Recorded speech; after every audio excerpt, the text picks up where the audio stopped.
안녕하세요. 당신의 부동산 주치 김재경 소장입니다. 84 부동산 대책이 발표됐는데요. 제가 기억나는 것만 하더라도 2020년도 들어서는 220 부동산 대책이 있었었고요. 56 부동산 대책, 511 부동산 대책, 그리고 617 부동산 대책, 710 부동산 대책, 그리고 84 부동산 대책. 대책 이름 외우는 것도 정말 힘듭니다. 힘들어. 이런 식으로 수많은 부동산 대책들이 나왔는데, 자, 이번 대책 어디에 초점을 맞춰 봐야 될까요? 제가 일전에 영상들을 올렸었던 것들을 보시던 저희 투미TV 시청자 여러분들은 제가 항상 대책에 대한 내용을 한번 설명하고 그 다음에 이 대책의 영향에 대한 전망 분석을 했었습니다. 그런데 저는 이번에는 대책 분석 자체를 안 하려고 합니다. 그럼 직접적으로 한번 보도록 할까요? 자, 보도자료입니다. 2020년도 8월 4일자로 나온 부분인데, 서울 권역 등 수도권 주택 공급 확대 방안에 대한 발표다 라고 해서 나와 있습니다. 자, 구체적인 내용들 목차 순서에서 쭉 있는데, 추진 배경, 서울 집값 많이 올랐다, 특히 30대가 집을 많이 사고 있었다 라는 내용이 있는데, 여러분들 잘 알고 있죠? 이렇게 왜 많이 살까요? 뻔하죠. 집값이 안 잡히니까 많이 사고 있는 거고요. 30대의 비중은 왜 높아졌을까요? 원인부터 알아야 될 텐데요. 지금 청약 같은 경우는 허그에서 분양가 우회 규제라든지 아니면 분양가 상한제가 시행됨으로써 로또 청약에 당첨되기 위해서는 우리가 가점이 40점 가지고서는 택도 없죠. 50점도 될까 말까고요. 60점, 70점 이상은 되어야지 실질적인 당첨 사정권에 들어가게 됩니다. 그런데 이 청약 가점이 되려고 하면 우리가 단순히 무주택 기간, 청약 납입 기간만으로는 충분하지 않고요. 부양 가족 수가 가장 사실 큰 핵심이에요. 20대, 30대는 당연히 채울 수가 없죠. 애초에 20대 같은 경우는 무주택 기간도 카운트가 안 된다는 사실 알고 계신가요? 결혼하지 않는 이상은 독립세대주로서 인정이 되지가 않아요. 일명 청무 피사 이런 내용들까지 나오게 있는데, 청약은 무슨 피 주고 사 이 내용이죠. 30대들을 달래주자 라는 게 이번 대책 내용에 있긴 한데, 실효성은 나중에 좀 더 이야기해 보도록 하겠습니다. 현 정권의 대책은 키워드는 뭐다? 수요 억제 정책이다. 근데 수요 억제만 했는데 결국 공급을 늘리지 않기 때문에 안 된다는 비판들이 있었고요. 이에 대해서 대표적으로 나온 대책이 뭐다? 3기 신도시. 3기 신도시가 경기권에 이렇게 공급을 쏟아내봤자 이거는 서울 집값 안정이 아니라 경기도 집값 안정밖에 안 된다는 게 핵심인 것이죠. 그래서 서울에 공급을 해야 된다, 이 강남 집값 잡을 수 있느냐, 이런 부분들이 지속적으로 문제제기가 되어 있었는데, 보완하기 위해서 서울 공급을 할 수 있다, 서울 공급도 충분하다라는 시그널을 주기 위한 게 이번 대책의 핵심이라고 볼 수 있습니다. 근데 사실 좀 보면 대책이 좀 매가리가 없어요. 한번 자세히 보도록 할게요. 자, 중앙부처 지자체 협업으로 모든 정책 가용 수단을 점검해서 26만 2천 호를 거기다 플러스 알파로 마련하겠대요. 근데 그 세부 내역들 한번 보니까 신규 택지를 발굴하는데 3만 3천 세대에, 상기 신도시의 용적률을 보다 상향시켜가지고 고밀하는데 2만 4천 세대. 근데 나머지들은 뭘까요? 7만 세대는 정비사업 공공성 강화, 규제 완화 등을 통한 도심 공급 상황. 이 부분은 미리 얘기 드리자면 현실성이 좀 없어요. 방금 전에 26만 2천 세대는 뭐예요? 라고 하니까 이미 발표됐었던 주택 공급 내용에서 추가적으로 물량 확보하는 거는 13만 2천 호다라는 건데, 여기서도 3만 3천 호, 2만 4천 호 외에는 사실 실질적인 부분이 좀 떨어지고요. 이 3만 3천 호 자체도 지금 말이 많죠. 한번 간단하게만 한번 짚어볼게요.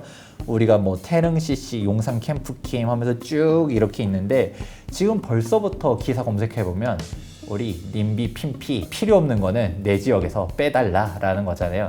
당장 민주당 지역구 국회의원들이 여기 안 된다, 구청장, 시장이 여기 안 된다 얘기들이, 잡음들이 나오고 있고, 이런 부분에 대해서 협업이 안 된 상태에서 지금 나오다 보니까 과연 이 3만 3천 세대 같은 경우들도 실질적으로 얼마나 진행될 것인지는 한번 지켜보면 좋을 것 같아요. 자, 근데 이런 부분들 우리 항상 심심하면 나왔었던 내용이에요. 우리가 3기 신도시 발표할 때 경기도만 공급 대책이 있었던 게 아니었거든요.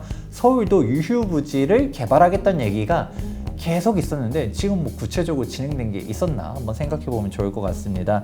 뭐 공공기관 뭐 이전하고 유휴부지 활용하겠다, 뭐 복합 개발하겠다, 뭐 이런 내용들은 쭉 있는데 뭐 사실 이게 얼마나 현실성이 있고 얼마나 빨리 진행되느냐 이 부분은 좀 의문의 여지가 있고요. 이번에 좀 새롭게 나온 개념 얘는 한번 설명을 해드릴게요. 공공재개발 이야기 들어보신 적 있죠? 저희가 일전에 공공재개발 5, 6 부동산 대책 이야기 하면서도 한번 설명해 드린 적이 있었는데 이번에는 또 새로운 개념이 나왔어요. 뭐냐? 공공재건축이다. 사실상 공공관리자 해당 부분들 자세히 보시게 되면 지금 뭐 실수요자들 우리가 조합원들이 되겠죠. 이 조합원들이 이제 공공관리자한테 넘기는 거예요. 소유권을. 그렇게 되면 사실상이 이게 PM 우리가 어떤 식으로 이해하면 좋냐라고 하면 재건축 같은 경우는 좀 많아요. 우리가 신탁회사한테 위탁해가지고 진행되는 사업 방식들이 있거든요. 이걸 좀 참고해 보시면 좋을 것 같은데 해당 방식으로 공공관리자가 진행해가지고 하다 보면 우리가 좀 빠르게 진행될 것이다. 우리가 투명성도 그렇고 사업 속도도 그렇고 이쪽에서 나와 있는 대책에서 인허가도 좀 더 많이 해주겠다. 그리고 이쪽에서 나오는 부분이 규제를 완화해서 용적률을 좀 더 상향시켜 주겠다. 그리고 최대 50층도 허가를 해주겠다. 도정법을 개정하겠다. 이런 내용들이 있는데요. 사실 좀 핵심적인 게 좀 몇 가지 빠져 있죠. 여기에서 뭐 혜택이라고 준 부분 중에서 주거 공간 확보를 최대로 하기 위해서 준주거 지역의 주거 비율 상한을 완화하고 공원 설치 의무도 완화하겠다. 이런 부분은 주택수를 늘릴 수는 있을지 몰라도 이게 진짜 도시 환경적으로 좋은 것인가에 대해서는 좀 의문이 있고요. 서울시 자치구 조합 등이 참여하는 공공참여형 고밀 재건축 사업 지원 TF도 운영하겠다라고 하는데 당장 이번 발표가 나오고서 몇 시간 만에 서울시에서 우린 공공재건축 의미 없다. 그런 거 지원 안 한다. 이런 내용들에 대한 발표들이 나와서 과연 어디까지 협의가 되고서 얘기 나왔는지는 약간 좀 의문이 있긴 합니다. 자, 이런 공공재건축 사업에 대해서 이제 본격적으로 이제 추진이 될 텐데, 자, 공공성을 확보하겠대요. 기존에서 이제 늘어난 용적률의 50에서 70%를 기부 체납 금액으로 환수를 하겠다. 그렇게 되면 조합원 입장에서는 너네 원래 300% 용적률로 높였을 때 기준이 250%면 그냥 이 50%에서 일반 분양하고 임대주택 짓고 이렇게 했었던 거를 자 늘어난 용적률에서 이제 좀 더 짓게 되면 일반 분양이 늘어나지 않냐? 그럼 사업성이 확보될 거다. 이게 기본적인 논리죠. 그런데 살짝 여기서 좀 빠져 있는 게 있어요. 뭘까요? 뭐가 빠져 있을까요? 여기 보면 뭐가 좀 더 있을까? 인허가를 좀 빠르게 해서 사업이 가속화되고 뭐 투명성을 향상하고 주민 의견을 적극 반영해가지고 좀 민간 브랜드도 사용하고 이런 식으로 하겠다라고 하는데 공공재건축에서는 빠져 있는 게 가장 핵심적인 거. 공공재개발에서는 있었던 내용인데 공공재건축에 없는 그게 뭘까요? 분양가 상한제를 피하게 해주겠다. 이 내용이 공공재건축에는 없어요.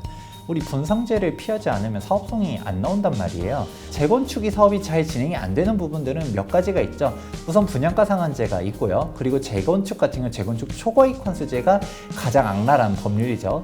그 다음에 재건축 전매 금지 이 부분들도 있다 보니까 조합원 지위 양도도 금지되고 그럼 내가 소유권 침탈된 상태 해가지고 이제 사업을 진행하려 하더니 우리가 분양 수입도 제대로 확보가 안 돼. 이런 부분들을 좀 개선을 시켜줘야지 재건축이 되는데 지금 재건축들이 꽉 막아놨어요. 그러면 공공재건축으로 사람들이 우회해서 가려고 하면 이 공공재건축에 뭔가 좋은 점들을 만들어줘야 되는데 이거 뭐 용적률 높여서 뭐 단지 쾌적성 떨어지는 아파트, 임대주택 많은 아파트 이거 조합원들이 좋아할까요? 당장 기사들 나오고 있죠. 음마 아파트니 압구정 현대 아파트니 뭐 공공재건축 뭐 현실성 없다. 생각하고 있는 바 없다. 이런 검토한 바 없다. 이런 내용들이 나오고 있잖아요. 사실 저는 분양가 상한제만으로는 쉽지 않다라고 봐요. 왜냐하면 재개발 같은 경우도 분양가 상한제 미적용 해주겠다라고 하지만 지금 공공재개발 해가지고 막 와 하는 데들은 특별하게 없거든요. 여기서 재건축은 얘가 좀 필요해요. 재건축 초과이익 환수제를 공공재건축으로 가면 피해주겠다. 이러면 약간 좀 솔깃하면서 공공재건축으로 가자 이런 얘기들은 나올 수 있겠죠. 이런 부분들이 개선되지 않는 이상 공공재건축은 좀 현실성이 없다. 이런 내용도 보시면 좋을 것 같습니다. 자, 우리가 공공재건축보다도 저는 이 부분이 좀 더 명확할 것 같아요. 공공재개발 활성화 대책. 공공재개발 같은 경우는 저희가 일전에 5, 6 부동산 대책에서 이야기했었던 부분들이 있었는데 이게 나오고서 그 다음에 막 기사들이 막 나왔죠. 대표적인 재개발 해제 지역들은 공공재개발 대상이 아니다. 이 얘기를 했었는데 솔직히 우리가 차 떼고 포 떼고 그럼 도대체 어디서 공공재개발을 하겠다는 거야, 이런 얘기들이 나왔는데 할 만한 지역들이 없었던 것이죠. 그래서 지금 뉴타운 해제 지역들 얘네들도 공공재개발이 가능하도록 해주겠다, 이런 부분들이 있는데요. 자, 나머지들은 별로 중요한 내용들은 없습니다. 자, 그럼 공공재개발에 대해서 좀 더 알기 위해서는 5, 6 부동산 대책을 봐야 되는데 일전에 영상을 만들긴 했었지만 여러분들 복습하기 힘드시죠? 제가 핵심은 얘기할게요. 지금 뭐 용적률도 높여주겠다, 인허가도 빠르게 해주겠다, 기부 체납 금액도 완화해주겠다, 저리로 융자도 해주겠다, 분양가 상한제도 피하게 해주겠다, 종상향도 시켜주겠다 등등 이런 식으로 좋게 해주는데 우리가 이거는 딱 뭐라고 했었죠? 제가 한 가지만 기억하라 했죠? 투기 방지 대책. 이 부분 우리가 국토부도 바보가 아니잖아요. 이렇게 좋게 해주면 사람들이 막 여기 투자하자, 공공재개발이 대세다 이런 식으로 갈까봐 투기 방지 대책 얘기했는데, 자, 이게 뭘까요? 시세 차익 목적의 조합원 입주권 구입 시 불이익을 부여하겠다. 이 불이익이 뭐냐라고 하면 조합 정관 변경 이후에 취득한 조합원 입주권에 대해서는 주변 시세 수준으로 분양을 할 것을 명시하겠다. 내가 재개발 조합원 입주권을 샀어요. 그러면 조합 분양가가 워낙 낮으니까 이걸 들어가는 거잖아요. 적어도 일반 분양가, 요즘 일반 분양가도 워낙 낮으니까 그래 조합 분양가보다는 좀 높아도 일반 분양가에만 분양받을 수 있어도 그래도 괜찮아 할 수 있는데 이 시세대로 분양한대요. 주변 시세가 10억인데 10억에 분양시켜버리면 이걸 입주권 사는 의미가 있을까요? 없을까요? 없다. 그러니까 이거의 핵심은 뭐다? 내가 공공재개발 같은 경우는 취득하면 끝까지 가야 된다. 일반적인 재개발과 혼동하시면 안 된다. 이 부분까지 체크해 주시면 좋을 것 같습니다. 자, 8.4 부동산 대책 한마디로 정리하자면 별게 없다. 실질적인 공급에 대한 실효성은 없다. 이 얘기가 핵심입니다. 지금 이 대책을 보면서 오히려 알 수 있는 거는 진짜 이렇게 박박 긁어 모아도 서울에 공급하기가 쉽지 않다라는 부분은 오히려 반증하는 부분이라고 볼 수 있는 거고요. 공공재건축 시행되면 좋겠죠. 근데 공공재건축을 하려고 하면 다시 이런 규제들을 역으로 풀어줘야 되는데 과연 이 정부가 풀어줄 것인가?